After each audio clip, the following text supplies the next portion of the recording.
Tapak Tuan Diving Club atau TDC Aceh Selatan melakukan penyisipan bibit mangrove di muara Sungai Gampong Pasir Kuala Asahan, Kecamatan Klut Utara, Selasa 1 Juni 2021. Untuk pensisipan di lahan yang sebelumnya telah ditanami ribuan bibit mangrove tersebut, TDC Aceh Selatan telah mempersiapkan lebih kurang 500 bibit mangrove.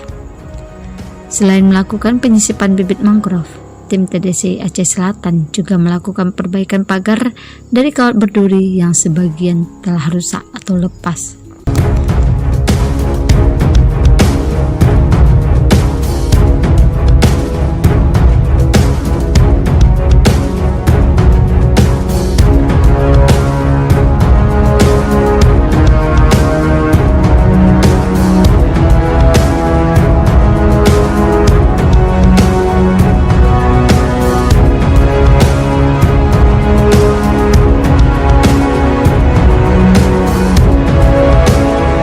TDC Aceh Selatan, Maivendra SE mengatakan, kegiatan penyisipan bibit mangrove ini untuk menggantikan tanaman mangrove yang tidak tumbuh baik.